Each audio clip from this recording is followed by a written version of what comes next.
Sales है 18,50,000 की, हमने 18,50,000 का सामान हमने बेचा है। मैन्युफैक्चरिंग एक्सपेंसेस है हमारे 1 लाख रुपीस के, सेलिंग एंड डिस्ट्रीब्यूशन एक्सपेंसेस है 50,000 के, एडमिनिस्ट्रेटिव एक्सपेंसेस है 80,000 के। Eight the time of valuing inventory on 31 March 2019, जब ये कहते हैं 31 मार्च 2019, तो बात कहां चली गई? बात चली गई प्रीवियस ईयर में। तो जब ये प्रीवियस ईयर के एंड में, यानी पिछले साल, जब ये अपनी क्लोजिंग स्टॉक या क्लोजिंग इन्वेंट्री की वैल्यूएशन कर रहे थे, a sum of rupees 20,000 was written off on a particular item। इन्होंने एक पर्टिकुलर आइटम में से 20,000 रुपीज राइट ऑफ कर दिए। सर राइट ऑफ करने का मतलब? राइट ऑफ करने का मतलब है वैल्यू को कम करना। इन्होंने 25,000 रुपीज से वैल्यू कम कर दी थी, किसी एक पर्टिकुलर आइटम की इन्वेंट्री की वैल्यू कम कर दी थी, which was originally purchased for rupees 55,000, जो कि 55,000 में खरीदा गया था। यानी इन्होंने कोई एक आइटम होगा जो 55,000 में खरीदा होगा, और 55,000 में खरीदने के बाद इसमें से 20,000 राइट ऑफ कर दिए। सर ऐसा क्यों किया होगा, क्यों किया होगा, कब किया होगा, अकाउंटिंग इंपैक्ट क्या पड़ा होगा, सब पे आएंगे बेटे, पूरा डिटेल में डिस्कशन करेंगे, टेंशन मत लो, कंसेप्ट एक एक दूंगा, लेकिन अभी तो पहले क्वेश्चन को पढ़ लेते हैं, आगे चलते हैं बेटे। उसके बाद ही कह रहे हैं and was sold during the year 50,000, यानी पिछले साल इन्होंने 55,000 में गुड्स खरीदा था, ईयर एंड में उस इन्वेंट्री के आइटम की वैल्यू को 20,000 से कम कर दिया, और इस साल उन्होंने उसी आइटम को 50,000 रुपीज में बेच भी दिया। आगे चलते हैं भाई, और क्या कह रहे हैं। हाँ, तो यहां की बात किसकी हुई सर? पहले तो यहां पे बात हुई है Rukhsar Khan. Good morning sir, good morning Rukhsar बेटे, वेरी गुड मॉर्निंग। हाँ, तो बेटे यहां बात हो रही है पिछले साल की क्लोजिंग इन्वेंट्री की। तो पिछले साल की क्लोजिंग इन्वेंट्री में ध्यान से सुने बेटे, सबका कंसंट्रेशन मेरी आवाज की तरफ, अभी कोई लिखेगा नहीं, पहले मेरी बात ध्यान से सुनो। यह बात हुई है पिछले साल की क्लोजिंग इन्वेंट्री की वैल्यूएशन की, या पिछले साल के क्लोजिंग स्टॉक की वैल्यूएशन की। और अगर प्रीवियस ईयर के क्लोजिंग स्टॉक की वैल्यूएशन करते समय आप कुछ भी छेड़छाड़ करेंगे, आप कुछ भी रद्दोबदल करेंगे, तो उसका सीधा इंपैक्ट करंट ईयर की ओपनिंग इन्वेंट्री पे आएगा। यानी ये जो पॉइंट लिखा हुआ है कि पिछले साल की क्लोजिंग इन्वेंट्री की वैल्यूएशन करते समय इन्वेंट्री के किसी आइटम में से 20,000 की वैल्यू कम कर दी थी, जिसको हमने 55,000 में खरीदा था, इसका सीधा इंपैक्ट आया पिछले साल के क्लोजिंग स्टॉक पे। इसका मतलब इसका इंपैक्ट और कहां आएगा? करंट ईयर के ओपनिंग स्टॉक पे, क्योंकि पिछले साल का जो क्लोजिंग स्टॉक है वही करंट ईयर का ओपनिंग स्टॉक है। यानी ये जो लाइन लिखी है, व्हाइल वैल्यूइंग इन्वेंट्री ऑन 31 मार्च 2018, हाँ 2019, तो ऐसी कंडीशन में ये क्लोजिंग स्टॉक के बारे में बता रहे हैं प्रीवियस ईयर के। इसका मतलब ये है कि हमारे करंट ईयर के ओपनिंग स्टॉक के साथ में एडजस्टमेंट होगा इसका। दूसरा, फिर ये कह रहे हैं इस आइटम को करंट ईयर में हमने 50,000 में बेच दिया। अब ये पॉइंट किसके साथ काम करेगा? जो करंट ईयर की हमारी सेल्स है, करंट ईयर की सेल्स में ये वाला पॉइंट जाके एडजस्ट होगा। तो ये जो was sold during the year for ₹50,000, that item need to be adjusted. ये एडजस्टमेंट किसके साथ एडजस्ट होगा? सेल्स के साथ में। तो दो आइटम है मेरे क्वेश्चन के अंदर, एक है ओपनिंग स्टॉक जिसमें एक एडजस्टमेंट करना है, दूसरी है हमारी सेल्स जिसके अंदर हमको एडजस्टमेंट करना है। अब एडजस्टमेंट क्या करना है ये भी हम देखेंगे, अभी तो हम सिर्फ क्वेश्चन को पढ़ रहे हैं। तो बेटे और उसके बाद क्या कह रहे हैं? Except the above mention transaction. Above mention transaction का मतलब पिछले साल जो आइटम 55,000 में खरीदा था, फिर इन्वेंट्री की वैल्यूएशन करते समय उसकी वैल्यू 20,000 से कम कर दी थी, फिर करंट ईयर में हमने इसको 50,000 में बेच दिया था। अतुल शर्मा गुड मॉर्निंग अतुल बेटे, फिर इसको हमने करंट ईयर में बेच दिया था। तब ऐसी कंडीशन में दोस्त यहां पर ये जो आइटम है इसको अगर मैं छोड़ दूं, इस आइटम को अगर मैं थोड़ी देर के लिए पिक्चर में से बाहर रख दूं, इस आइटम को थोड़ी देर के लिए इग्नोर कर दूं, मैं मान लूं कि ये हुआ ही नहीं है, तो इसके अलावा इस साल हमने जितना भी सामान बेचा है उस पूरे के पूरे सामान पे हमने 20,000 का प्रॉफिट कमाया है। Except the above mention transaction. Above mention transaction का मतलब ऊपर जितने भी ट्रांजैक्शन लिखे हुए हैं उनके अलावा बाकी जितने ट्रांजैक्शन हैं या बाकी करंट ईयर की जितनी सेल्स है उसमें हमने 20% का प्रॉफिट कमाया है। अगर ऐसे क्वेश्चन एग्जाम में आते हैं तो सर हम अपनी इन्वेंट्री की वैल्यूएशन कैसे करें? अरे बड़ा सिंपल सा तरीका है सर। सिंपल सा तरीका क्या है? सबसे पहले तो एक काम करो, अपना ओपनिंग स्टॉक ले लो। ओपनिंग स्टॉक में आप ऐड कर दो जितना आपने करंट ईयर में परचेस किया। भाई ओपनिंग स्टॉक का मतलब ये वो इन्वेंट्री है, ये वो स्टॉक है जो साल के शुरू में आपके पास में ऑलरेडी पहले से है। फिर जितना आपने परचेस किया होगा वो आपके स्टॉक को और बढ़ाएगा, तो मैंने कहा करंट ईयर की परचेस को और ऐड कर दो। फिर करंट ईयर की परचेस में जितने भी डायरेक्ट एक्सपेंसेस होंगे, डायरेक्ट एक्सपेंसेस का मतलब वो खर्चे जो आपके परचेस किए हुए सामान को प्रेजेंट कंडीशन या प्रेजेंट लोकेशन में लाने तक के लिए जरूरी हैं, वो डायरेक्ट एक्सपेंसेस आप ऐड कर दो। अब वाकई में डायरेक्ट एक्सपेंसेस में क्या क्या ऐड होना चाहिए, क्या क्या नहीं ऐड होना चाहिए, इस पे भी मेरा डिस्कशन होगा और बड़ा डिटेल में होगा, टेंशन मत लो।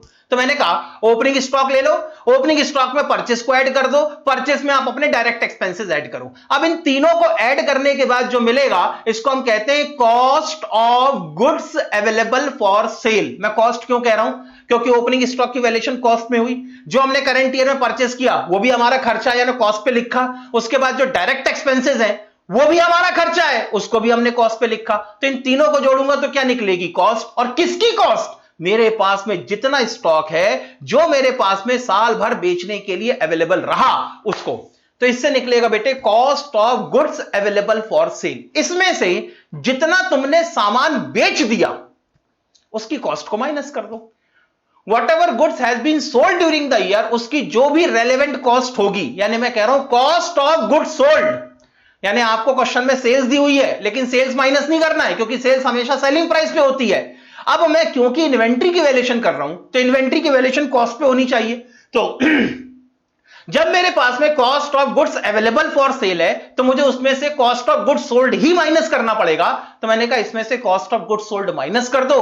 Cost of goods sold minus करने के बाद आखिरी में तुम्हारे पास बच जाएगा क्लोजिंग स्टॉक। इस तरीके से हमारा काम करने का तरीका होगा, यानी ये फॉर्मेट है ऐसे क्वेश्चंस को सॉल्व करने का। ठीक सर, ऐसे ही लिखेंगे। अब लिखेंगे कैसे उस पर भी आ रहा हूं बेटे, जल्दी क्या है, बात समझ में आ गई? क्वेश्चन बेटे समझ में आ गया? बोलो हाँ या ना, जल्दी से बताओ बेटे, क्वेश्चन समझ में आ गया? हालांकि पूरा क्वेश्चन समझ में नहीं आया होगा क्योंकि अभी हमने सिर्फ क्वेश्चन को पढ़ा है। अब जब हम इसको प्रोसेस करेंगे तब आपको डिटेल में और क्वेश्चन समझ में आएगा।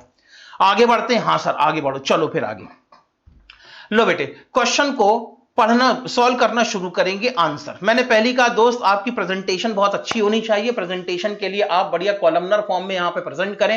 हेडिंग में लिखें valuation of inventory as on 31 March 2020, उसके बाद पर्टिकुलर अमाउंट। यस सर ठीक है, चलो बेटे आगे चलते हैं। अब फॉर्मूला क्या बनाया था हमने, जल्दी बताओ सर। फॉर्मूला बनाया था opening stock plus purchase plus direct expenses, इससे निकलेगा कॉस्ट ऑफ। ऑलमोस्ट समझ आया? अरे वाह यार ज्ञान, ऑलमोस्ट समझ में आ गया तो वेरी गुड। चलो तो हमने कहा ओपनिंग स्टॉक, इसमें ऐड करेंगे परचेज, इसमें ऐड करेंगे हम डायरेक्ट एक्सपेंसेस, तो निकलेगा कॉस्ट ऑफ गुड्स सोल्ड। इसमें से हम माइनस करेंगे कॉस्ट ऑफ सेल्स, तो कॉस्ट ऑफ सेल्स माइनस करके हमें क्या मिल जाएगी, हमारी इन्वेंट्री मिल जाएगी। ये हमारा फॉर्मेट है, ये हमारा फॉर्मूला है, इसी के हिसाब से हमने चलना है। आगे बढ़ूं? यस सर बढ़ो। चलो सबसे पहले अब पूरे के पूरे क्वेश्चन को आप इकट्ठा एक बार में सॉल्व नहीं कर सकते। As an accountant, as a student आप ये मान लें कि आप सारे क्वेश्चन की सारी इंफॉर्मेशन को एक साथ प्रोसेस नहीं कर सकते। सर हम कर सकते हैं बेटे, कर तो तुम सकते हो, लेकिन सारी इंफॉर्मेशन को एक साथ प्रोसेस करने जाओगे तो कहीं ना कहीं एग्जाम में कोई ना कोई गलती पक्का कर दोगे। तो सर हम क्या करें, एक एक इंफॉर्मेशन को उठाओ, उस इंफॉर्मेशन को प्रोसेस करो, धीरे से आगे बढ़ो। शुरू करें? यस सर शुरू करो। चलो सबसे पहली हमारी इंफॉर्मेशन थी इन्वेंट्री एज ऑन 1 अप्रैल 2019। यह था हमारा ओपनिंग स्टॉक। अब ये ओपनिंग स्टॉक था तो हमारे फॉर्मूले में ओपनिंग स्टॉक क्या हो जाना चाहिए सर, हमारे फॉर्मूले में ओपनिंग स्टॉक ऐड हो जाना चाहिए। लेकिन मैंने ओपनिंग स्टॉक को अभी फिलहाल इनर कॉलम में लिखा है। क्यों लिखा है? क्योंकि ओपनिंग स्टॉक के अंदर एक एडजस्टमेंट है। याद है बेटे एडजस्टमेंट में लिखा हुआ था, एडजस्टमेंट में लिखा हुआ था कि पिछले साल की क्लोजिंग इन्वेंट्री की वैल्यूएशन करते समय एक आइटम जिसको हमने 55,000 में खरीदा था, इन्वेंट्री वैल्यूएशन करते समय उसमें से 20,000 राइट ऑफ कर दिए थे। तो that adjustment was with the closing stock of previous year. अब ये क्योंकि पिछले साल के क्लोजिंग स्टॉक के साथ है तो करंट ईयर के ओपनिंग स्टॉक में भी आएगा। आगे चलते हैं। तो ओपनिंग स्टॉक में एक एडजस्टमेंट है, तो सर एडजस्टमेंट कर दो ना। नहीं, जब एडजस्टमेंट आएगा तब करेंगे। हम क्वेश्चन में जैसा सीक्वेंस है उसी सीक्वेंस में एक एक इंफॉर्मेशन को उठाएंगे, उसको हम प्रोसेस करेंगे। एडजस्टमेंट जब आना होगा तब अपने आप आ जाएगा। आगे पीछे भागने की, बेतरतीबी से रैंडमली चलने की कोई जरूरत नहीं, बिल्कुल सिस्टमैटिक तरीके से काम करेंगे बेटे। आगे चलते हैं। दूसरी इंफॉर्मेशन हमारे क्वेश्चन के अंदर दी हुई है, purchase made during the year 12 lakh rupees. Current year की परचेस 12 लाख रुपए की थी, इसके साथ में कोई एडजस्टमेंट नहीं है और परचेस ऐड होनी चाहिए, तो यहां पर बेटे परचेस को ऐड कर देंगे, ऐड परचेस, लेकिन मैं इसको आउटर कॉलम में लिखूंगा। सर ओपनिंग स्टॉक और परचेस के बीच में इतनी जगह क्यों छोड़ दी? इतनी जगह मैंने इसलिए छोड़ी है क्योंकि मुझे ओपनिंग स्टॉक के अंदर एक एडजस्टमेंट करनी है। एडजस्टमेंट करने के लिए, एडजस्टमेंट को लिखने के लिए मुझे थोड़ी सी जगह लगेगी, इसीलिए मैंने ओपनिंग स्टॉक को इनर कॉलम में लिखा, एडजस्टमेंट करने के लिए एक लाइन की जगह छोड़ी और उसके बाद फिर मैंने अपनी परचेस लिखी। आगे चलते हैं। उसके बाद अगला आइटम है बेटे यहां पे मैन्युफैक्चरिंग एक्सपेंसेस। मैन्युफैक्चरिंग एक्सपेंसेस आपके लिए डायरेक्ट एक्सपेंस है और डायरेक्ट एक्सपेंस है तो इसको भी कॉस्ट ऑफ इन्वेंट्री में ऐड होना चाहिए, तो इसको भी हम ऐड करके दिखाएंगे। Manufacturing expenses 1 lakh rupees. इसके बाद हमारे क्वेश्चन के अंदर जो अगली इंफॉर्मेशन दी हुई है वो है सेलिंग एंड डिस्ट्रीब्यूशन एक्सपेंसेस 50,000। अब सवाल यह आता है कि क्या सेलिंग एंड डिस्ट्रीब्यूशन एक्सपेंसेस को इन्वेंट्री के वैल्यूएशन करते समय ऐड करना चाहिए? Whether the selling and distribution expenses should be added while valuing the inventory। Inventory की वैल्यूएशन करते समय क्या सेलिंग एंड डिस्ट्रीब्यूशन एक्सपेंसेस को ऐड करना चाहिए? क्या बेटे आप लोगों का विचार बनता, बताएं, क्या सेलिंग एंड डिस्ट्रीब्यूशन एक्सपेंसेस को ऐड करना चाहिए? बोलो बेटे, बताओ, selling and distribution expenses add करूं, हां या ना? चलो, अब एक धर्म संकट की स्थिति यह बनती है कि सर कौन कौन से एक्सपेंसेस इन्वेंट्री की वैल्यू को कैलकुलेट करते समय ऐड करना चाहिए और कौन कौन से एक्सपेंसेस ऐड नहीं करना चाहिए।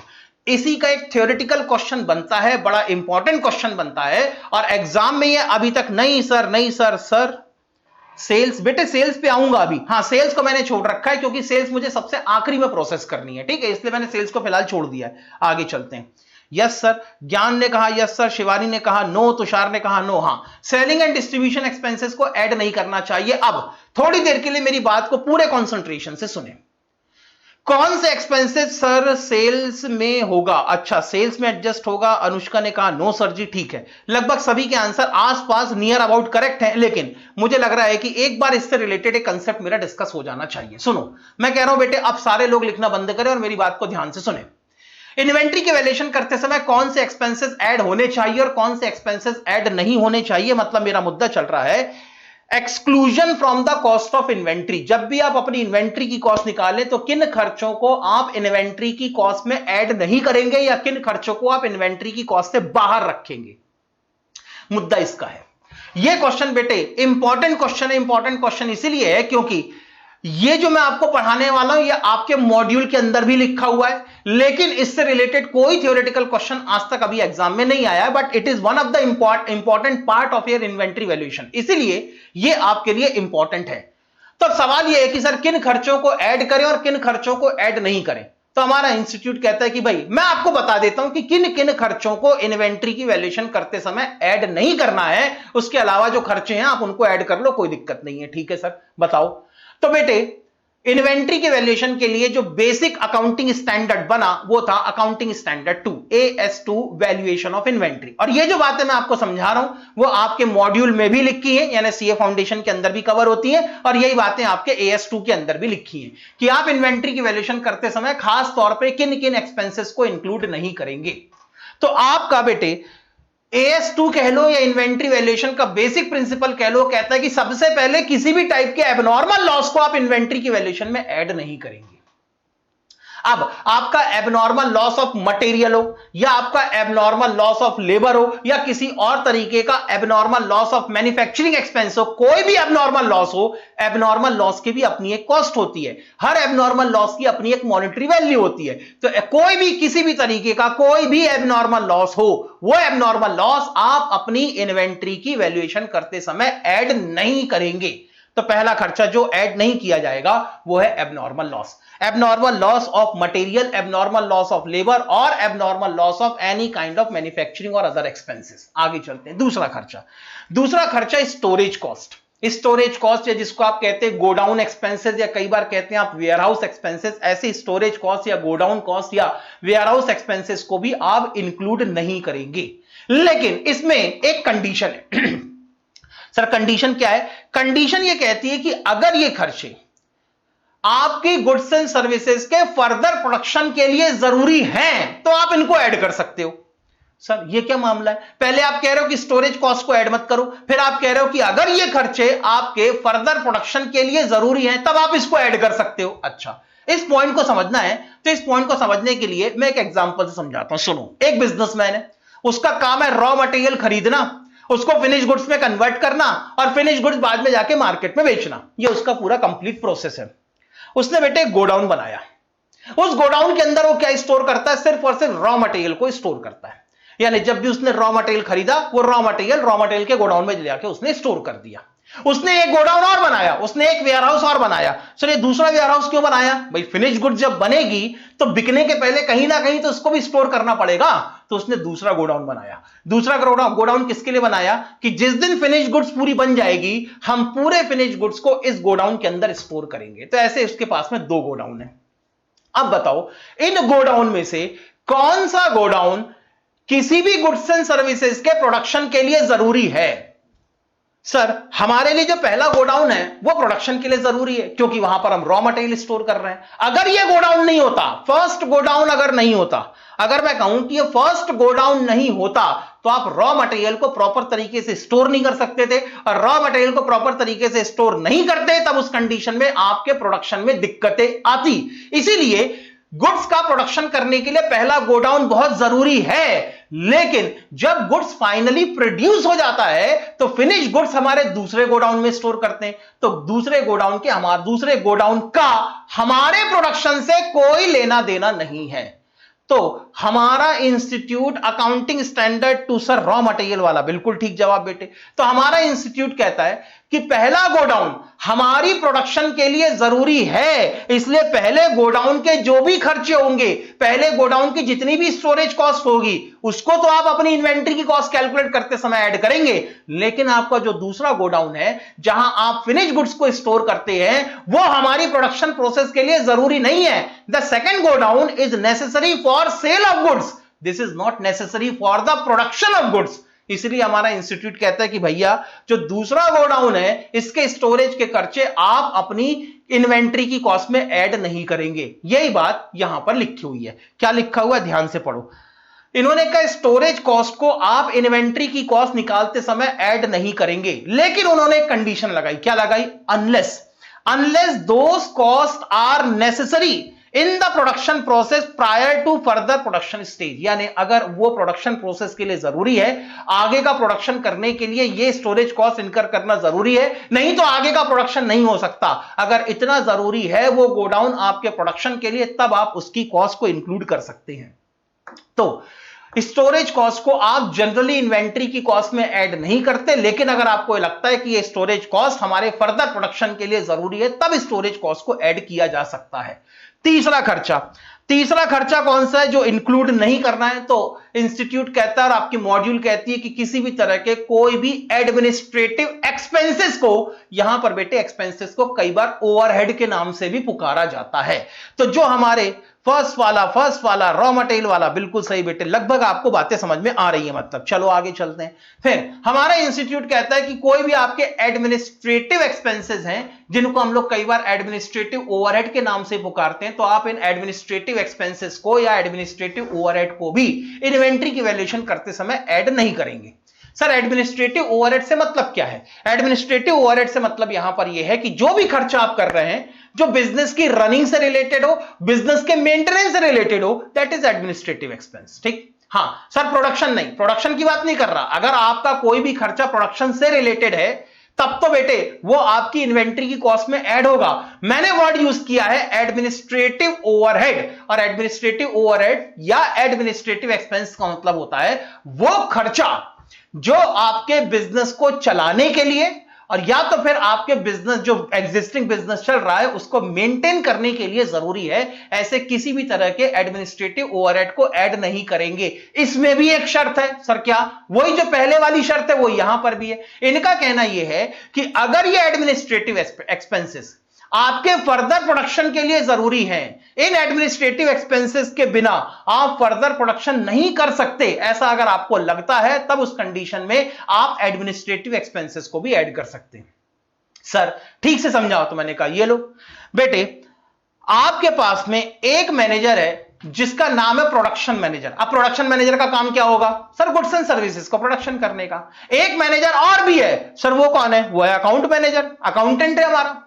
अब बताओ बेटी, किसकी सर्विसेज प्रोडक्शन के लिए जरूरी है और किसकी सर्विसेज प्रोडक्शन के लिए जरूरी नहीं है? सर अकाउंटेंट की सर्विसेज प्रोडक्शन के लिए जरूरी नहीं है। अकाउंटेंट एक दिन अगर ऑफिस नहीं आएगा तो ऐसा नहीं है कि प्रोडक्शन नहीं होगा, लेकिन अगर प्रोडक्शन मैनेजर ऑफिस नहीं आएगा तो फिर प्रोडक्शन की कंडीशन हिल सकती है। ओके, यानी बेटे प्रोडक्शन मैनेजर की सर्विसेज गुड्स एंड सर्विसेज के प्रोडक्शन में उनको सेलेबल कंडीशन में लाने तक के लिए, उस कंडीशन में लाने तक के लिए जहां से उसको बेचा जा सके, लाने तक के लिए बड़ी इंपॉर्टेंट है। इसीलिए प्रोडक्शन मैनेजर की सैलरी तो दोस्त हम यहां पर इन्वेंट्री की वैल्यूएशन करते समय ऐड करेंगे, इंक्लूड करेंगे, लेकिन जो हमारा अकाउंटेंट है या ऐसा दूसरा क्लरिकल स्टाफ है जिसका प्रोडक्शन से कोई लेना देना नहीं है, फर्स्ट वाला पीएम प्रोडक्शन मैनेजर, या जरूरी है। ओके, बिल्कुल ठीक।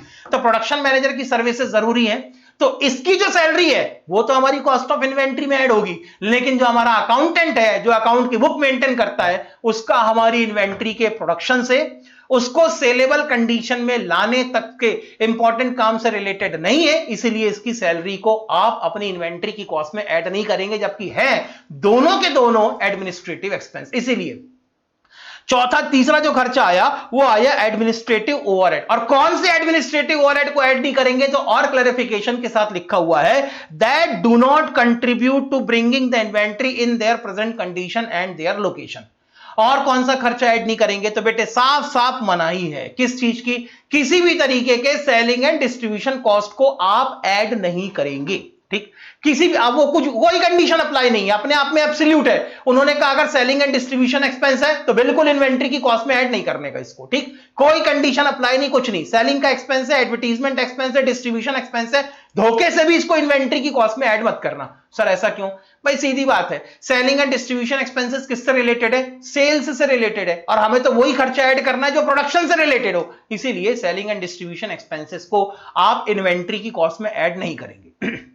और क्या, नॉर्मल ये कहा जाता है कि अगर इन्वेंट्री की वैल्यूएशन करते समय उस इन्वेंट्री को बनाने के लिए, उस इन्वेंट्री को क्रिएट करने के लिए अगर आपने कोई इंटरेस्ट के एक्सपेंसेस किए, मतलब आपने या तो रॉ मटेरियल खरीदने के लिए या रॉ मटेरियल को फिनिश गुड्स में कन्वर्ट करने के लिए बैंकों से पैसा उधार लिया है, और अगर आप उस पर कोई इंटरेस्ट पे कर रहे हैं, तो ऐसे इंटरेस्ट के खर्चे को भी जनरली आप इन्वेंट्री की कॉस्ट में ऐड नहीं करेंगे। सर जनरली पे इतना जोर क्यों दिया? जनरली पे इतना जोर इसलिए दिया क्योंकि 2-3 एक्सेप्शनल केसेस हैं, खासकर एक तो बहुत बड़ा एक्सेप्शन, हालांकि एक तो बहुत बड़ा एक्सेप्शनल केस है और एक इनडायरेक्ट एक्सेप्शनल केस है, लेकिन वो आपके सिलेबस के अंदर कवर नहीं होता।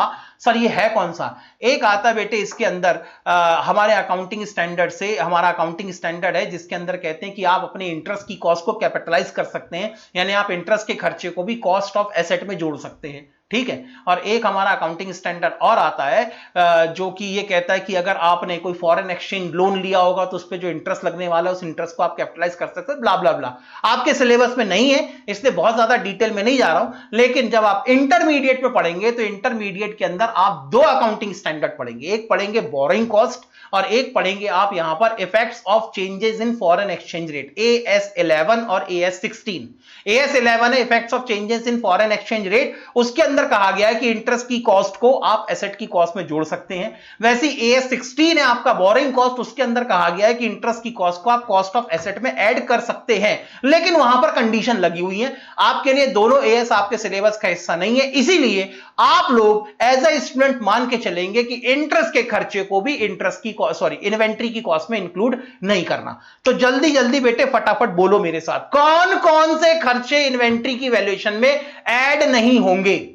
पहला खर्चा, किसी भी तरह का कोई भी एबनॉर्मल लॉस इन्वेंट्री की वैल्यूएशन करते समय ऐड नहीं होगा। दूसरा, स्टोरेज कॉस्ट इन्वेंट्री की वैल्यूएशन करते समय ऐड नहीं होगा unless those storage cost is necessary for further production. तीसरा, किसी भी तरीके के एडमिनिस्ट्रेटिव ओवरहेड या एडमिनिस्ट्रेटिव एक्सपेंसेस को इन्वेंट्री की वैल्यूएशन करते समय आप ऐड नहीं करेंगे unless those administrative expenses are necessary for bringing the inventory to their present condition and location. 4, किसी भी तरह के सेलिंग एंड डिस्ट्रीब्यूशन एक्सपेंसेस को आप इन्वेंट्री की वैल्यूएशन करते समय ऐड नहीं करेंगे। 5वां, generally interest cost should not constitute the cost of inventory, यानी जनरली हम इंटरेस्ट के खर्चे को भी इन्वेंट्री की वैल्यूएशन में नहीं डालेंगे।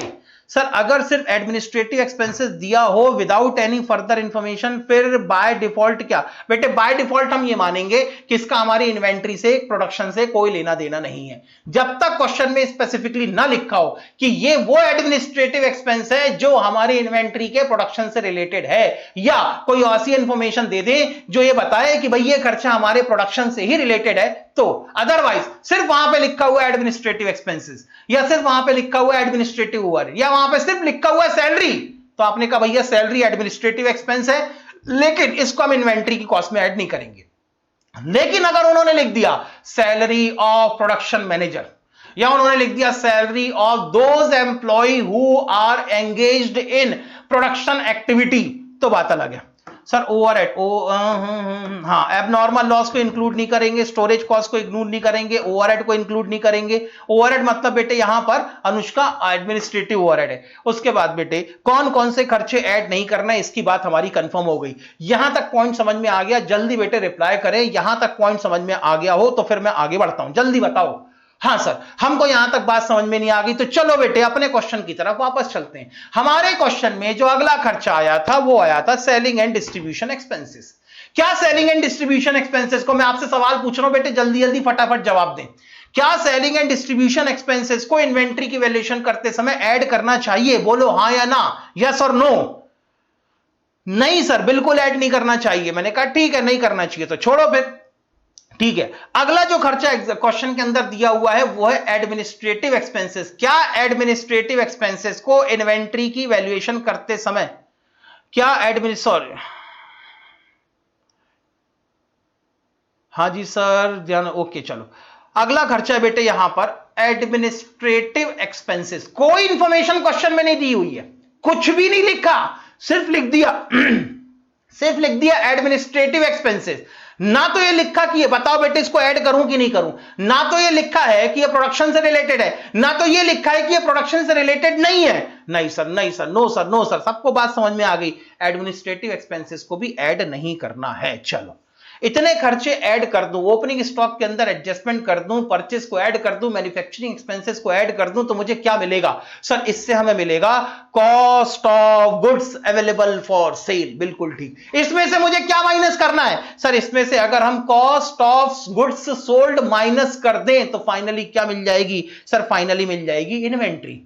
अब मुझे इसमें से माइनस करना है cost of goods sold. Sold या सेल्स हमारे क्वेश्चन के अंदर दी हुई है। सेल्स कितनी दी हुई है? सर सेल्स दी हुई है 18,50,000 रुपीस की, लेकिन इस सेल्स के अंदर भी एडजस्टमेंट है। मैंने कहा था बेटे जो नीचे वाला पॉइंट एडजस्टमेंट में दिया हुआ है वो दो चीजों के ऊपर इंपैक्ट डाल रहा है। किस किस के ऊपर?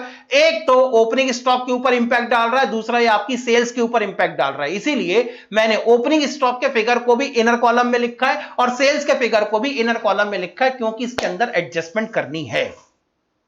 आगे चलते हैं। अब दोस्त फाइनली बात आती है उस इंपॉर्टेंट एडजस्टमेंट की जो कि क्वेश्चन के अंदर लिखा हुआ है और जो कि पूरे क्वेश्चन की प्राण है, आत्मा है, जान है। जिसने इस एडजस्टमेंट को सही तरीके से प्रोसेस कर लिया बेटे उसके लिए तो क्वेश्चन वहीं पे खत्म हो गया। The question is dead in itself, बात खत्म। अच्छा सर ठीक है, चलो आओ आगे चलते हैं। सर एडजस्टमेंट क्या था? ये रहा बेटे स्क्रीन पे एडजस्टमेंट। जैसा वहां छपा हुआ था वैसा मैंने यहां पर भी छापा है। मैंने इसलिए इस तरीके से यहां पे छाप रखा है बेटे, प्रिंट कर रखा है, ताकि आपको पता चले कि किस समय क्वेश्चन की किस इंफॉर्मेशन को आपको उठाना है और किस इंफॉर्मेशन को प्रोसेस करना है और आखिरी में आपको उसको पैकअप कर देना है।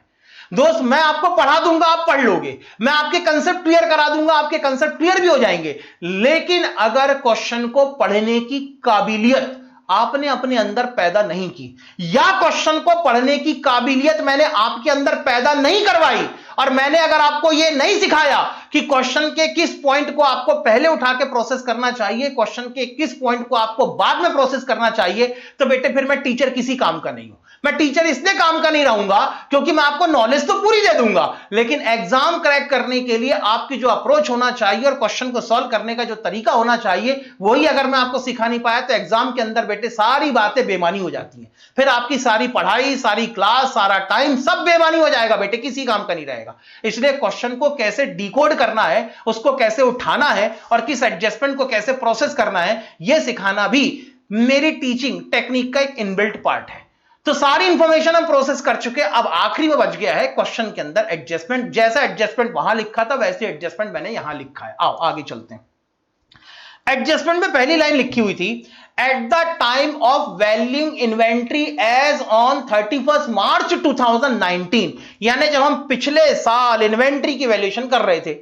अब ये पिछले साल वाली बात आ गई, तो पहले बताओ करंट ईयर कौन सा है? सर करंट ईयर ना, वो करंट ईयर वो ईयर है जो 1 अप्रैल 2019 को शुरू हो रहा है और जो खत्म होगा 31 मार्च 2019 को। ये है हमारा करंट ईयर। और बात कब की हो रही है? बात हो रही है 31 मार्च 2019 की इन्वेंट्री की वैल्यूएशन के समय की बात चल रही है। लो बेटे, 31 मार्च 2019 को यानी पिछले साल जब हम क्लोजिंग स्टॉक की वैल्यूएशन कर रहे थे तब की बात हो रही है। तो मैं यहां पर आ गया 31 March 2019, a sum of rupees 20,000 was written off on a particular item which was originally purchased for rupees 50,000। Sir ये क्या लिखा है?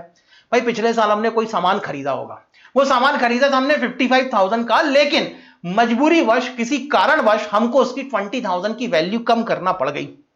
सर ऐसा क्यों?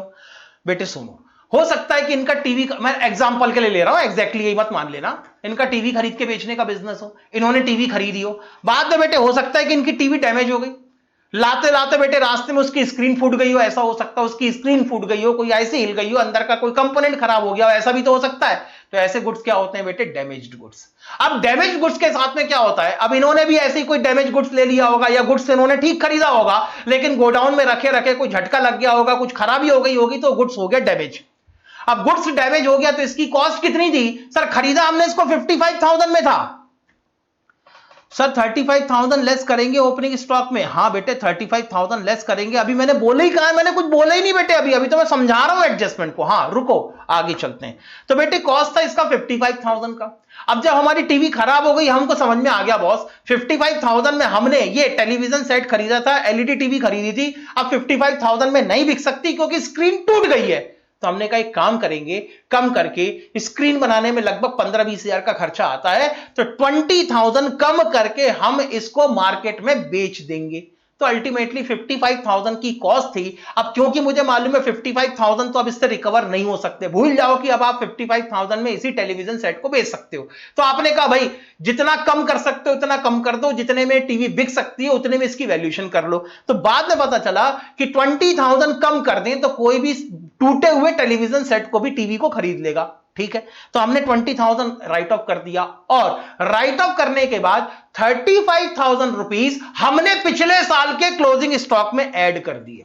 तो याद रखें बेटे, गुड्स जो होते हैं डैमेज गुड्स, उनकी अपनी एक प्रॉपर्टी होती है। ये जो डैमेज गुड्स होते हैं बेटे, इनको हम नॉर्मली अपनी अकाउंट की लैंग्वेज में कहते हैं एबनॉर्मल आइटम। आगे से बेटे जो भी डैमेज गुड्स हुआ करेगा हम उसको एबनॉर्मल आइटम के नाम से पुकारेंगे। इसकी एक प्रॉपर्टी होती है, प्रॉपर्टी ये होती है कि इसको जो रियलाइजेबल वैल्यू होती है ये हमेशा कॉस्ट से कम होती है। मार्केट में जब ऐसे डैमेज्ड गुड्स को या एबनॉर्मल आइटम को आप बेचने जाओगे तब इसकी जो रियलाइजेबल वैल्यू होती है, बेचने के बाद जो कीमत आपको मिल सकती है, रियलाइजेबल वैल्यू कहते हैं, वो हमेशा इसकी कॉस्ट से कम होती है। अब तो सर इसका क्या फर्क पड़ता है? इसका फर्क यह पड़ता है कि आपका इन्वेंट्री वैल्यूएशन वाला अकाउंटिंग स्टैंडर्ड 2 आपसे कहता है that the inventory should be valued at cost और net realisable value whichever is lower. अब बेटे ये जो डैमेज गुड्स होते हैं इनकी रियलाइजेबल वैल्यू क्योंकि कॉस्ट से कम होती है, इसलिए हमारी मजबूरी हो जाती है कि हम इन्वेंट्री में इसकी रियलाइजेबल वैल्यू को ऐड करें। इसीलिए इन्होंने क्या काम किया, इन्होंने कहा कॉस्ट 50,000 55,000 की है, 25,000 से इसकी वैल्यू कम कर लो तो रियलाइजेबल वैल्यू कितनी निकल के आती है 35,000। और यही 35,000 इस गुड्स की क्योंकि नेट रियलाइजेबल वैल्यू है, तो इन्होंने प्रीवियस ईयर का ओपनिंग स्टॉक वैल्यू करते समय इस डैमेज गुड्स की 35,000 की नेट रियलाइजेबल वैल्यू को जोड़ा होगा। इतना ठीक? यस सर इतना ठीक। लो बेटे इसको मैं और अगर डायग्राम में बना के दिखाऊं तो प्रीवियस ईयर का क्लोजिंग स्टॉक हम दो हिस्सों में बांट सकते हैं। कौन कौन से दो हिस्से? पहला हिस्सा उन गुड्स का प्रीवियस ईयर का टोटल क्लोजिंग स्टॉक था 3,50,000 रुपीस का, इसको मैंने कहा दो हिस्सों में बांटा जा सकता है। कौन कौन से? हमारे क्लोजिंग स्टॉक में कुछ एबनॉर्मल आइटम जुड़ा हुआ है और एबनॉर्मल आइटम कितने रुपए का जुड़ा है 35,000 का। सर 55,000 नहीं, 55,000 इनकी कॉस्ट थी, इन्होंने कॉस्ट में से पहले 20,000 राइट ऑफ किए, इसकी नेट रियलाइजेबल वैल्यू निकाली, नेट रियलाइजेबल वैल्यू 35,000 आई, तो इन्होंने इन्वेंट्री की वैल्यूएशन करते समय इसकी वैल्यू 35,000 ऐड की होगी। इसका मतलब हमारा जो क्लोजिंग स्टॉक है 3,50,000, इसमें एबनॉर्मल आइटम जो जुड़ा हुआ है वो है 35,000 रुपीस का। अब हमारे क्लोजिंग स्टॉक में एबनॉर्मल आइटम 35,000 का है, तो बताओ बेटे नॉर्मल आइटम कितने रुपए का होना चाहिए? पिछले साल का हम क्लोजिंग स्टॉक वैल्यू कर रहे थे, पिछले साल के क्लोजिंग स्टॉक में ऐसा मत बोलिए सर जी, हम डिकोड करेंगे। हां बेटे आप लोग ने डिकोड करना ही करना है, आगे चलते हैं। हां सुनो, तो मैं कह रहा हूं कि पिछले साल के क्लोजिंग स्टॉक की वैल्यू करते समय आपका एबनॉर्मल आइटम कितना इंक्लूडेड है? 35,000। तो बताओ बेटे नॉर्मल गुड्स कितने का इंक्लूडेड होगा? हां सर, नॉर्मल गुड्स अगर निकालना है तो नॉर्मल गुड्स कितने का इंक्लूडेड होगा? टोटल गुड्स जो हमारा क्लोजिंग स्टॉक था वो था 3,50,000 का, इसमें से नॉर्मल आइटम की वैल्यू को माइनस कर दूं तो क्या बच जाएगा? सर हमारे पास में नॉर्मल आइटम बच जाएगा, और नॉर्मल आइटम की वैल्यूएशन होनी चाहिए कितने रुपए की? नॉर्मल आइटम की वैल्यूएशन होनी चाहिए 3,50,000 माइनस 35,000 इज इक्वल टू 3,15,000। तो मैंने 20,000 नहीं बेटे, 20,000 नहीं, 20,000 तो वैल्यू हमने राइट ऑफ की है। मैंने कहा बेटे मेरे पास में जो टोटल क्लोजिंग स्टॉक था 3,50,000 रुपीस का, जो टोटल क्लोजिंग स्टॉक है, मुझे उस टोटल क्लोजिंग स्टॉक को खोल के देखना है। सुनो, अगर मैं तुमसे कहूं, सुनो सुनो सुनो सुनो, मैं तुमको समझाता हूं। ये देखो, मैं बेटे पिछले साल का, हां 3,15,000, अदिति का आंसर सही है। सुनो ध्यान से, मैं प्रीवियस ईयर के क्लोजिंग स्टॉक की वैल्यूएशन कर रहा था। इतना क्लियर? Yes sir. बेटे उस प्रीवियस ईयर की क्लोजिंग स्टॉक की वैल्यूएशन करते समय मैंने देखा कि एक आइटम ऐसा है जिसको मैंने 55,000 में खरीदा था, लेकिन अब क्योंकि ये डैमेज गुड्स है, ये एबनॉर्मल आइटम है, तो इसमें से 20,000 की वैल्यू को मैं कम कर देता हूं। 20,000 की वैल्यूएशन को मैंने कम कर दिया, अब ये स्टॉक कितने का है?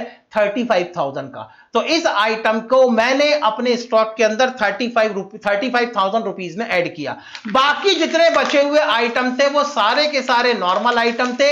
इन नॉर्मल आइटम को मैंने अपनी कॉस्ट में इन्वेंट्री के अंदर वैल्यू कर दिया। ऐसे करके बेटे मेरी टोटल इन्वेंट्री आई 3,50,000 रुपीज की। तो मेरा सवाल तुमसे यह है कि मेरे पिछले साल की टोटल क्लोजिंग इन्वेंट्री 3,50,000 रुपीज की थी, मुझे इसको खोल के देखना है कि इसके अंदर क्या है। बेटे इसके अंदर से एक आइटम निकला, ये आइटम कौन सा है? Abnormal item. बताओ एबनॉर्मल आइटम मेरी इन्वेंट्री में कितने रुपए का इंक्लूडेड था? सर एबनॉर्मल आइटम हमारी इन्वेंट्री में 35,000 का इंक्लूडेड था।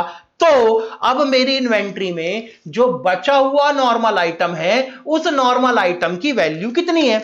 तो सर हमारे नॉर्मल आइटम की वैल्यू है, तो लास्ट ईयर भी पता होगा ना उसे, तो तब ही ऐड नहीं करना चाहिए। बेटे हाँ, मनीषा का कहना यह है।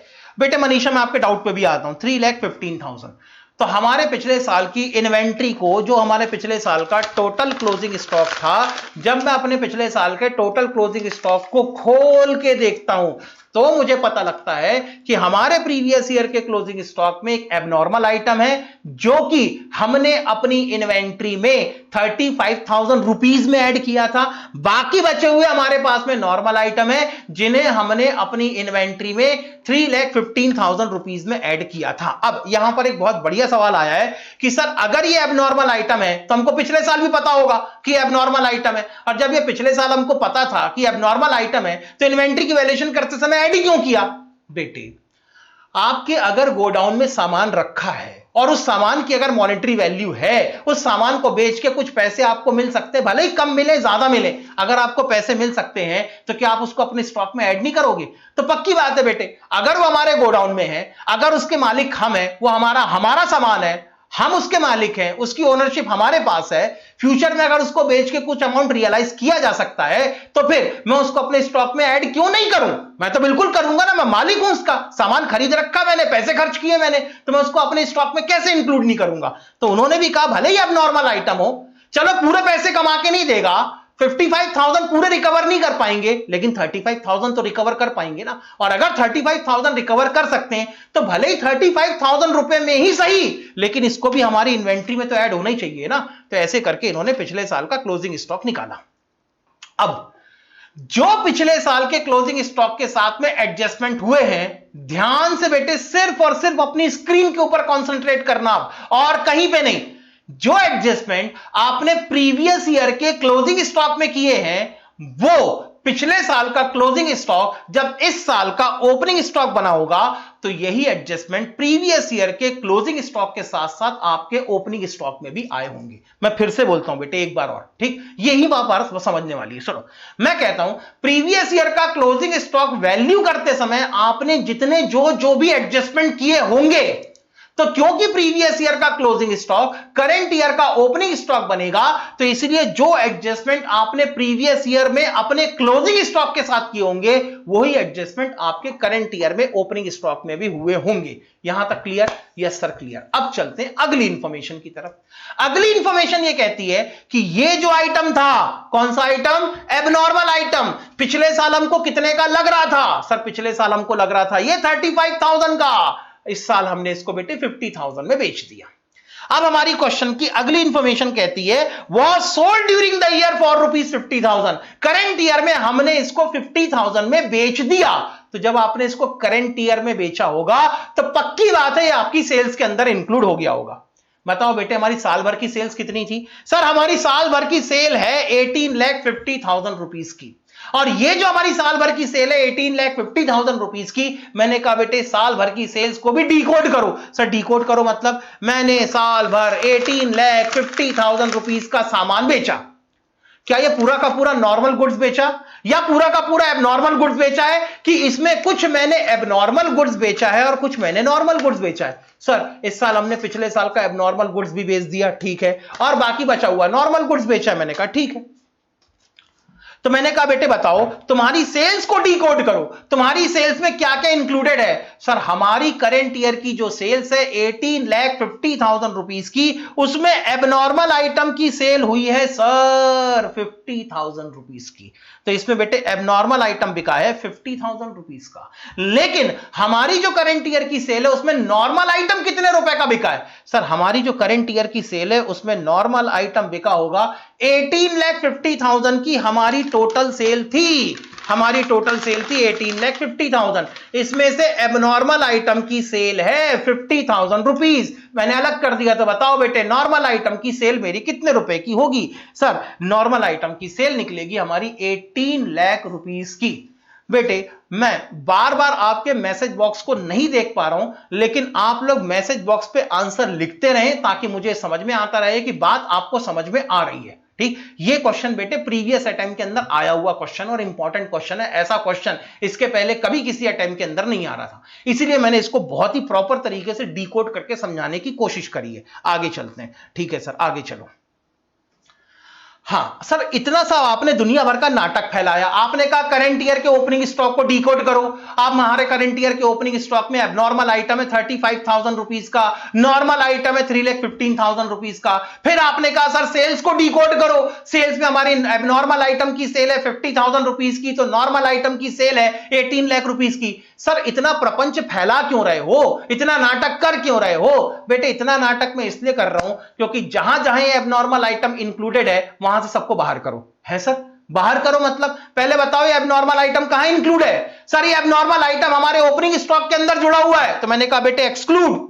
ये एबनॉर्मल आइटम कहां इंक्लूड है? सर ये एबनॉर्मल आइटम हमारी सेल्स में जुड़ा हुआ है। तो मैंने कहा सेल्स में से ही बाहर करो इसको। सर ये कर क्यों रहे हैं बाहर? बेटे बाहर करने के दो आइटम है, दो कारण है। पहला कारण पिछले साल से विरासत के तौर पे ये एबनॉर्मल आइटम मिला, इस साल हमने इसको बेच दिया, तो क्या ये हमारे क्लोजिंग स्टॉक में होगा? बोलो ना बेटे। करंट ईयर के एंड में 31 मार्च 2020 को हम जो अपने क्लोजिंग स्टॉक की वैल्यूएशन कर रहे हैं, क्या 31 मार्च 2020 के क्लोजिंग स्टॉक में ये एबनॉर्मल आइटम जुड़ा हुआ है? बोलो हां या ना। नहीं सर नहीं जुड़ा हुआ। ये तो पिछले साल में विरासत के नाम पे मिला पिछले साल से, और करंट ईयर में हमने इसको बेच दिया, तो करंट ईयर के क्लोजिंग स्टॉक में तो ये है ही नहीं। और अगर ये करंट इस ईयर के क्लोजिंग स्टॉक में नहीं है, तो मैंने कहा बेटे अपने सारे कैलकुलेशन में से भी लगे हाथों हटा दो। जब कोई आइटम आपके क्लोजिंग स्टॉक में है ही नहीं, तो बाकी जहां जहां इसका इफेक्ट आया है वहां वहां भी इसको रखने से क्या मतलब, वहां से भी एक्सक्लूड कर दो। ये तो हो गया पहला कारण। दूसरा कारण सुनो, सर वो क्या है, ये लो बेटे तुम्हारी स्क्रीन पे। अब मैंने दूसरा कारण भी लिख दिया। सर दूसरा कारण क्या है, देखो तुम्हारे क्वेश्चन के अंदर आखिरी लाइन लिखी हुई है, except the above mention item, ऊपर वाले आइटम को छोड़ दिया जाए तो बाकी सारी सेल पे हमने 20% का प्रॉफिट कमाया है। यानी अगर मैं एबनॉर्मल लॉस को छोड़ दूं तो उसके अलावा हमारी नॉर्मल आइटम की जितनी सेल हुई है 18 लाख रुपीस की, उसमें हमने 20% का प्रॉफिट कमाया है। और एबनॉर्मल आइटम पे तो बेटे कायदे से देखा जाए तो लॉस हो रहा है। तो ऐसी कंडीशन में मैंने इसीलिए कहा कि हमें जो क्वेश्चन के अंदर ग्रॉस प्रॉफिट रेट दिया हुआ है वो ग्रॉस प्रॉफिट हमने कमाया होगा, लेकिन वो ग्रॉस प्रॉफिट हमने सिर्फ नॉर्मल आइटम की सेल पे कमाया है, एबनॉर्मल आइटम की सेल पे नहीं कमाया है। इसीलिए मैंने कहा बेटे इसको आप सब जगह से हटा दो। आप पहले इसको ओपनिंग स्टॉक में से हटा दो, दूसरा ये सेल्स में जुड़ा हुआ है तो इसको आप सेल्स में से भी हटा दो। तो अल्टीमेटली आपके ओपनिंग स्टॉक में सिर्फ क्या बच जाएगा, नॉर्मल आइटम। आपकी सेल्स में सिर्फ क्या बच जाएगा, नॉर्मल आइटम। तो हमारे पास जो कॉस्ट ऑफ गुड्स सोल्ड निकलेगी वो भी सिर्फ किसकी निकलेगी, नॉर्मल आइटम की निकलेगी। तो पूरा हमारा कैलकुलेशन, पूरा का पूरा कैलकुलेशन नॉर्मल आइटम पे आ जाएगा। इसीलिए पहले इस एबनॉर्मल आइटम को जो कि जहां जहां इंक्लूडेड है वहां से माइनस करो। सर ये हमारे ओपनिंग स्टॉक में जुड़ा हुआ है कितने रुपए से, 35,000 रुपीज से। तो मैंने कहा ओपनिंग स्टॉक में से 35,000 माइनस करेंगे। दूसरा, सर ये हमारी सेल्स में जुड़ा हुआ है 50,000 रुपीज से। तो मैंने कहा इसको सेल्स में से 50,000 में से माइनस करेंगे। आगे चलूं? यस सर चलो आगे।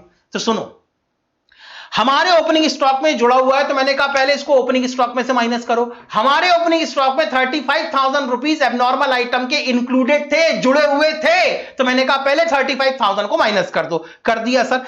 Book value of abnormal inventory 35,000 minus कर दूं तो नॉर्मल आइटम की इन्वेंट्री कितनी बच गई, 3,15,000। दूसरा, यही एबनॉर्मल आइटम हमारी सेल्स में जुड़े हुए थे। अगर सेल्स में जुड़े हुए थे तो सेल्स में से ही माइनस करो, less sale of abnormal item. Abnormal item को हमने करंट ईयर में 50,000 में बेचा है तो मैंने कहा 50,000 माइनस कर दो। अब 50,000 माइनस करूं तो नॉर्मल आइटम की सेल कितनी आई, 18 लाख रुपीस। और इन्हीं नॉर्मल आइटम की 18 लाख रुपीस की सेल्स में हमने 20% का प्रॉफिट कमाया होगा।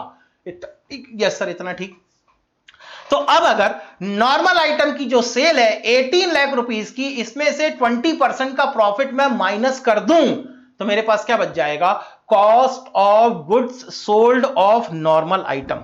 20% का प्रॉफिट होता है 3,60,000। ये अगर मैं माइनस करूं तो cost of goods sold off normal item होता है 14,40,000। हमारे क्वेश्चन की सारी इंफॉर्मेशन हमने प्रोसेस कर ली। हमारे क्वेश्चन में सबसे पहले दिया हुआ था ओपनिंग स्टॉक, प्रोसेस हो गया। फिर दिया हुआ था परचेज, प्रोसेस हो गया। फिर दिया हुआ था मैन्युफैक्चरिंग एक्सपेंस, प्रोसेस हो गया। फिर दिया हुआ था सेल्स, वो भी आ गया। फिर दिया हुआ था सेलिंग एंड डिस्ट्रीब्यूशन ओवरहेड, उनको इंक्लूड करना नहीं है क्योंकि हमारे अकाउंटिंग स्टैंडर्ड ने मना कर रखा है। फिर दिया हुआ था एडमिनिस्ट्रेटिव एक्सपेंसेस, उनको इंक्लूड करना नहीं है क्योंकि अकाउंटिंग स्टैंडर्ड ने मना कर रखा है। तो इससे मिल गया पहले सारी इंफॉर्मेशन। फिर उसके बाद में पिछले साल जो एबनॉर्मल आइटम का झोल झकाल था वो सारा झोल झकाल भी यहां पर एडजस्ट कर दिया हमने। एबनॉर्मल आइटम जहां जहां इंक्लूडेड है वहां वहां से उसको माइनस कर दो, एबनॉर्मल आइटम को हटा ही दो क्योंकि एबनॉर्मल आइटम हमारे क्लोजिंग स्टॉक में नहीं है। और फाइनली आप अपने क्वेश्चन को पैकअप कर दो। क्वेश्चन को पैकअप करोगे तो ये मिलेगा value of inventory as on 31 March 2020। मेरी उम्मीद है बेटे आप सभी लोगों को क्वेश्चन समझ में आ गया होगा। हां सर हमें क्वेश्चन समझ में आ गया है, बाकी मैं आपके हां का इंतजार कर रहा हूं। जल्दी बताओ बेटे क्वेश्चन समझ में आया, हां या ना? हां सर क्वेश्चन समझ में आ गया है। ठीक है आगे चलते हैं। एक बेटे इंपॉर्टेंट अनाउंसमेंट है, ये लो बेटे, ये हमारे ऑफिस वालों ने नया काम कर रखा है कि सर क्लास के अंदर बोलते नहीं है तो स्लाइड के बीच में डाल दो, तब तो बोलना ही पड़ेगा। ठीक है हाँ बेटे, हमारे जितने भी स्टूडेंट हैं यूट्यूब के, खासकर जो ऑलरेडी जूम ऐप पे रिवीजन क्लासेस अटेंड कर रहे हैं, उनके लिए तो ये कोई नई बात नहीं है, उनके लिए तो ये पुरानी बात है। हाँ लेकिन जो हमारे यूट्यूब के स्टूडेंट हैं, अगर इन लेक्चर्स को आप लाइव देख रहे हैं तो अभी सुन लें, लेकिन अगर आप इनको रिकॉर्डेड देखते हैं कभी बाद में, आप अगर इस लेक्चर को देख रहे हैं इन्वेंट्री वैल्यूएशन के, तो मैं आप सभी को एक बात बता दूं, मैं अपने यूट्यूब के फॉलोअर्स को, जो लोग मुझे फॉलो करते हैं, हालांकि बहुत ज्यादा नहीं है लेकिन फिर भी जो भी हैं, सर कंडीशन अपोजिट नहीं हो सकती कभी, जैसे इसमें 20,000 राइट ऑफ किया था, 35,000 आया था, बट ऑल्सो 50,000 पे हुई। सपोज अगर सेल्स 35,000 लेस पे हुई होती तो। हाँ बेटे इस पे भी आता हूं, रुको।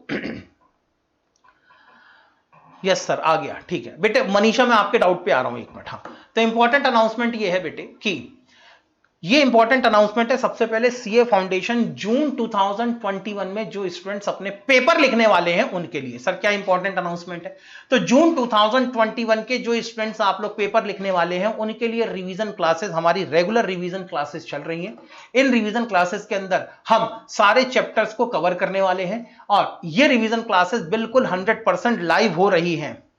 सर एक बार स्लाइड दिखा दीजिए ना 5 सेकंड के लिए। बेटे अभी रुको, हाँ पहले इंपॉर्टेंट अनाउंसमेंट बोलने दो। नालायक कैसी बात करते हो, रुको बे, मार्केटिंग करनी है। ऑफिस वाले खड़े सामने, बाद में डांटते मेरे को कि आपने मार्केटिंग नहीं करी। हाँ तो बेटे हमारी जूम ऐप पे रेगुलर क्लासेस चल रही हैं, लाइव क्लासेस चल रही हैं। जून 2021 में अगर आपका टाइम है तो आप भी इन रेगुलर क्लासेस को अटेंड कर सकते हैं। ये सारी रेगुलर क्लासेस अकाउंट की खासकर सुबह 10 बजे से लेकर 11:30 बजे तक, मॉर्निंग 10 o'clock से 11:30 तक हमारी रिवीजन क्लासेस चलती हैं और ये रिवीजन क्लासेस हमारी जूम ऐप पे चल रही हैं। अभी तक बेटे हमारी रिवीजन क्लास के अंदर 7 चैप्टर्स ऑलरेडी कंप्लीट हो चुके हैं। 7 chapters has been already completed. ये इन्वेंट्री हमारा 8th चैप्टर चालू है। तो अगर आप हमारी इन रिवीजन क्लासेस को सब्सक्राइब करते हैं तो बड़ी मिनिमम कॉस्ट पे आपको ये रिवीजन क्लासेस अवेलेबल हो सकती है। कंप्लीट बैकअप के साथ ये रिवीजन क्लासेस अवेलेबल होंगी और जूम ऐप पे ही आपको इन क्लासेस को लॉगिन करके देखना होगा।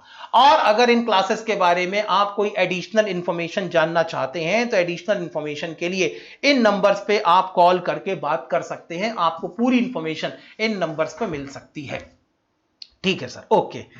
अनुष्का बेटे अब तुम लोग हंस रहे हो यार, मतलब तुम लोग को हंसी आ रही है। मेरे को क्लास के बाद में जाके भजन सुनने पड़ते हैं, प्रवचन सुनने पड़ते हैं कि सर आज भी आपने नहीं बोला अपनी क्लास के लिए। ठीक है बेटे, ओके चलो आगे चलते हैं। आगे चलेंगे बेटे। हाँ यहां पर बेटे मनीषा का डाउट आया था, सर कंडीशन अपोजिट नहीं हो सकती कभी? जैसे इसमें 20,000 राइट ऑफ किया था, 35,000 आया बट द सेल हुई 50,000 पे। ठीक है, सपोज अगर सेल होती 35,000 लेस पर हुई होती तो बेटे उससे कोई फर्क नहीं पड़ता बेटे मनीषा।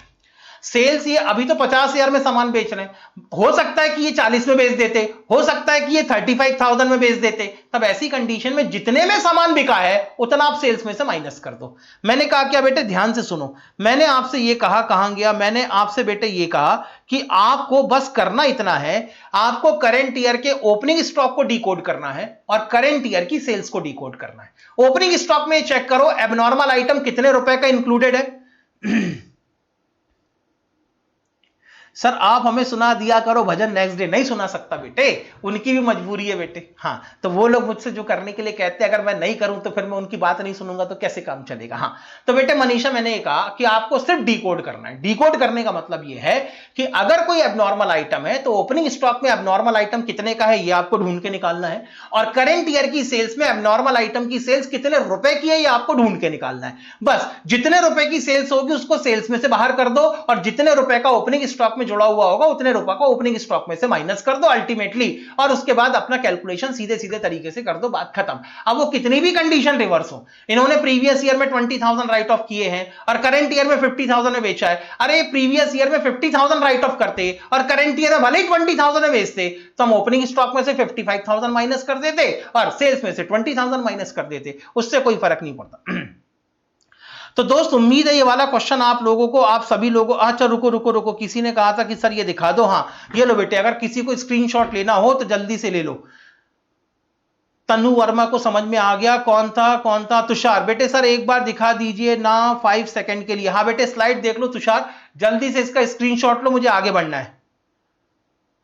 यस सर जी समझ में आ गया, ओके ओके सर जी, ओके सर। मनीषा हाँ हाँ हाँ, आगे चलते हैं बेटे। तुषार जल्दी से स्क्रीनशॉट लो। ले लिया सर, ले लिया, ओके ले लिया। ये मेरा फाइनल सॉल्यूशन था, किसी को फाइनल सॉल्यूशन का स्क्रीनशॉट लेना है तो वो भी ले ले बेटे, फाइनल सॉल्यूशन का स्क्रीनशॉट लो ताकि मैं आगे बढ़ सकूं।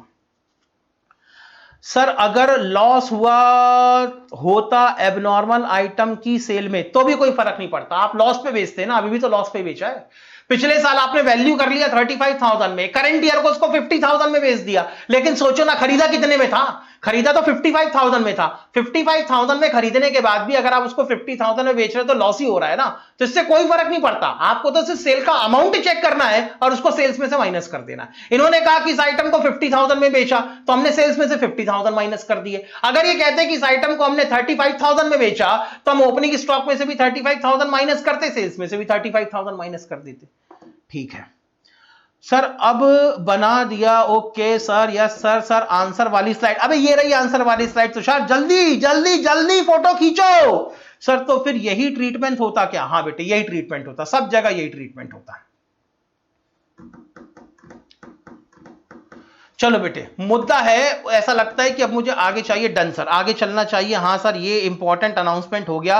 बेटे आप भी अपने फ्रेंड्स के साथ में, कलीग्स के साथ में जो जून 2021 में अटेम्प्ट देने वाले हैं, उनके साथ में भी इस क्लास की लिंक वगैरह शेयर कर सकते हैं, उनको भी आप इन क्लासेस के लिए इन्वाइट कर सकते हैं। ठीक है, मैं अक्सर पढ़ता हूं बेटे शेयरिंग इज केयरिंग, तो तुम भी शेयर करो बेटे, इस वीडियो को शेयर करो, चैनल को लाइक करो बेटे, सब्सक्राइब करो, बहुत जरूरी है। अबे तुम आगे चलो। ठीक है, अगले जो टाइप के क्वेश्चंस होते हैं अगले हाँ श्रेया गौरा, बेटे श्रेया ये हाथ उठाया है, मैं समझ नहीं पाया इस हाथ उठाने का मतलब। हाँ अगला क्वेश्चन है बेटे श्रेया ये गौराहा, बेटे आपने हाथ उठाया, मैं हाथ उठाने का मतलब नहीं समझ पाया श्रेया। लो बेटे अगला क्वेश्चन है फॉरवर्ड कैलकुलेशन का। फॉरवर्ड कैलकुलेशन का मतलब है yes sir, done, yes done, okay. हाँ फॉरवर्ड कैलकुलेशन का मतलब यहां पर यह है कि हमने कोई बैक डेट में अकाउंट की सॉरी इन्वेंट्री की वैल्यूएशन कर रखी है और फॉरवर्ड डेट में हमको इन्वेंट्री की वैल्यूएशन चाहिए, इसको कहते हैं हम लोग फॉरवर्ड वैल्यूएशन। ठीक है सर, ऐसे क्वेश्चन कैसे होंगे? ऐसे क्वेश्चन भी इंपॉर्टेंट होते हैं। तो सर क्या आप हमें इंपॉर्टेंट क्वेश्चन बताओगे? बेटे जितने इंपॉर्टेंट क्वेश्चन है वो आखिरी वाले 3 जो क्वेश्चन है, आखिरी वाले कौन कौन से क्वेश्चन हैं मैं एक मिनट बताता हूं आपको। बेटे प्रैक्टिकल क्वेश्चन में अगर मैं आगे बताना भूल जाऊं तब भी आप लोग अभी से लिख लें। क्वेश्चन नंबर 6, क्वेश्चन नंबर 7 और क्वेश्चन नंबर 8। हाँ अगर मैं बताना भूल जाऊं, प्रेजेंट है बोल रहे, अच्छा प्रेजेंट है बोल रही होगी, okay. He shall, yes done, okay. हाँ तो बेटे अगर मैं बताना भूल जाऊं तब भी आप लोग पहले से ही नोट कर लें। क्वेश्चन नंबर 6, क्वेश्चन नंबर 7 और क्वेश्चन नंबर 8 आपके लिए यहां पर ये जो होगा। हाँ सर वो हेलो बोल रही है, okay hello hello hello hello Shreya, hi. हाँ तो ऐसी कंडीशन है बेटे 6, 7 और 8 को आप पहले से ही इंपॉर्टेंट लिख लें अगर मैं बताना भूल जाऊं तो। ये 3 बड़े इंपॉर्टेंट क्वेश्चन है जून 2021 के लिए। इन तीनों को अगर इन तीनों में से कोई क्वेश्चन इस बार आ गया तो बचे हुए 2 क्वेश्चन नवंबर 2021 के लिए इंपॉर्टेंट होंगे। सर अगर तीनों में से कुछ भी नहीं आया तो फिर बचे हुए तीनों क्वेश्चन नवंबर 2021 के लिए इंपॉर्टेंट हो जाएंगे। ठीक है, तो बेटे आज की क्लास को हम यहीं पर रोकेंगे, आज की क्लास को हम यहीं पर खत्म करेंगे। इससे ज्यादा क्लास लेना यूट्यूब पे मुझे ठीक नहीं समझ में आता। तो क्वेश्चन नंबर 1 आज हमने डिस्कस कर लिया। सर अगली क्लास कहां पे होगी? कल की क्लास बेटे हमारे जूम ऐप पे ही होगी। जैसे हमारी जूम ऐप पे रेगुलर क्लासेस चल रही हैं वैसे ही जूम ऐप पे हमारी कल की क्लासेस चलेंगी। सर ऐसा क्यों कर रहे हो? आज ही डिस्कस करो ना सर, अभी तो है हमारे पास में टाइम, पूरे पूरे आप आधे घंटे ले सकते हो। बेटे ले तो सकता हूं लेकिन यूट्यूब लाइव में आप जो लिखते हो बेटे उसमें फॉन्ट के साइज छोटे होते हैं, रियल टाइम कम्युनिकेशन नहीं हो पाता। और YouTube में कम से कम आपको मैं बोलने की परमिशन नहीं दे सकता कि बेटे डाउट है तो आप हैंड रेज कर लो। अब जूम ऐप पे आप लोग क्या करते हैं, डाउट है तो आप हैंड रेज कर लेते हैं। जब आप हैंड रेज करते हैं तो मैं आपको अनम्यूट कर देता हूं, आप अनम्यूट करते हो तो फिर बोल के अपने डाउट पूछ पाते हो। YouTube में ये फैसिलिटी नहीं है, इसलिए जैसे अभी इतने बड़े बड़े डाउट थे बेटे आप लोगों ने भर भर के पैरक। सर कोई होमवर्क है? बेटे होमवर्क कल दूंगा बेटे मनीषा। होमवर्क नाम का एक टीचर जो बदला लेता ना अपने स्टूडेंट से, वो बदला मैं कल लूंगा, पक्की बात है। आज का और कल का दोनों का बदला कल लिया जाएगा। तो आगे हमारी जो इन्वेंट्री वैल्यूएशन की क्लासेस हैं वो हमारे जूम ऐप पे ही कल से कंटिन्यू होगी। टाइम होगा मॉर्निंग 10 AM ही। ठीक, तो अगर मेरे को YouTube के फॉलोअर्स हैं वो भी Zoom ऐप की regular classes, revision classes attend करना चाहते हैं तो Zoom ऐप पे वो कांटेक्ट कर सकते हैं। कांटेक्ट नंबर मैंने आपको दे रखे हैं और सारा मैंने डिस्क्रिप्शन बॉक्स में सारी इंफॉर्मेशन आपको मिल जाएगी। यानी नोट्स डाउनलोड करने के लिए टेलीग्राम चैनल का लिंक आपको डिस्क्रिप्शन बॉक्स में मिल जाएगा। Zoom ऐप पे अगर आपको क्लासेस ज्वाइन करनी है तो उनके लिए जो लिंक है वो लिंक आपको वहां पर मिल जाएगी। और किन नंबरों पर कॉल करके आप Zoom ऐप की क्लासेस की कंप्लीट इंफॉर्मेशन ले सकते हैं वो भी आपको डिस्क्रिप्शन बॉक्स में मिल जाएगा। Okay sir take care. अरे जा रहे हैं मनीषा, जा रहे हैं मतलब टेक केयर बोल के मत बताओ कि सर जाओ। हाँ जा रहे बेटे, bye bye, take care take care take care, bye bye bye bye bye bye. चलो बेटे बाय बाय, आप लोग अपना ख्याल रखें। नितिन सर की क्लास शुरू होने वाली है इकोनॉमिक्स की। जाइए बेटे जल्दी से नितिन सर की क्लास को लॉग इन करना शुरू करें, वो क्लास आपकी जूम ऐप पे चल रही है। चलो बेटे bye bye bye bye, take care take care take care, bye bye.